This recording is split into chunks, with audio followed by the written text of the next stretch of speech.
রাজ্যে দুধের চাহিদা পূরণের জন্য প্রাণী সম্পদ বিকাশ দপ্তর সিজিএম প্রকল্প চালু করেছে। সংশ্লিষ্ট প্রকল্পে কৃত্রিম প্রজননের মাধ্যমে যে সমস্ত স্ত্রী গোশাবক জন্ম নেয় সেগুলির স্বাস্থ্যের দিকে নজর রেখে 3 মাস বয়স থেকে 12 মাস বয়স পর্যন্ত বিনামূল্যে খাবার দেওয়া হচ্ছে। বক্তা প্রাণী সম্পদ বিকাশ দপ্তরের মন্ত্রী সুধাংশু দাস। চলতি মাসের 14 তারিখ থেকে রাজ্য জুড়ে শুরু হয় প্রাণী পালন পক্ষ কর্মসূচি। সরকারিভাবেই কর্মসূচি চলবে চলতি মাসের 30 তারিখ পর্যন্ত। এই কর্মসূচির মূল উদ্দেশ্য হল রাজ্যে যে সকল প্রাণী পালক রয়েছেন তাদেরকে উৎসাহিত করা, গবাদি পশুগুলো সুস্বাস্থ্যের প্রতি লক্ষ্য রাখা এবং তাদের সুরক্ষা প্রদান করা। এই কর্মসূচি চলাকালীন রাজ্যের প্রাণী পালকদের সাথে দপ্তরের উদ্যোগে বিভিন্নভাবে সম্পর্ক স্থাপন করা হচ্ছে। শুক্রবার ধলাই জেলার প্রজাতন্ত্র দিবসের মূল অনুষ্ঠান শেষ করে প্রাণী সম্পদ বিকাশ দপ্তরের মন্ত্রী সুধাংশু দাস যান আমবাসা টিআরটিসি পাড়ায় গবাদি পশুপালক রবীন্দ্র চন্দ্র দাসের বাড়িতে।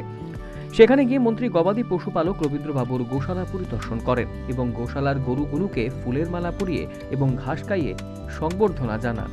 পরে মন্ত্রী সুধাংশু দাস বলেন, রাজ্যে চলছে প্রাণী পক্ষকাল কর্মসূচি। এই কর্মসূচির অঙ্গস্বরূপ রবীন্দ্রবাবুর গোশালা পরিদর্শন।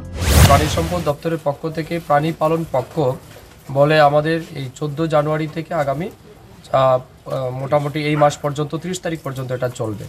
মূল উদ্দেশ্য হচ্ছে আমাদের রাজ্যে যে সমস্ত প্রাণী পালক আছেন তাদেরকে উৎসাহিত করা, পশু পাখি যেগুলি রয়েছে, পশুধন যেগুলি রয়েছে তাদের স্বাস্থ্যের ব্যবস্থা করা, তাদের সুস্বাস্থ্যের জন্য আমরা দপ্তর কাজ যেমন করে ঠিক তাদের বিশেষ করে যাদের বাড়িতে গরু রয়েছে এবং ফিমেল কাউ যেগুলি রয়েছে তাদেরকে সুরক্ষা দেওয়া, তাদের মাধ্যমে দুধ উৎপাদন রাজ্যে যেন আরো বৃদ্ধি করা যায় সেই লক্ষ্যমাত্রা নিয়ে আমাদের দপ্তর। তিনি বলেন, দুধের দিক দিয়ে রাজ্যকে স্বয়ংসম্পূর্ণ করে তুলতে দপ্তর কাজ করে চলেছে। প্রাণী পালকদের উৎসাহিত করার জন্য সরকারিভাবে প্রাণী পালক সম্মান নিধি নামক একটি প্রকল্প চালু করা হয়েছে।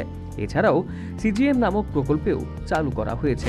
আপনারা জানেন আমরা যারা প্রাণী পালক রয়েছেন তাদেরকে সম্মান দেওয়ার কাজ করেছি। প্রাণী পালক সম্মান নিধি বলে একটা প্রকল্প আমরা চালু করেছি, যেখানে বছরে 6000 টাকা করে আর্থিক সহযোগিতা আমরা প্রদান করব।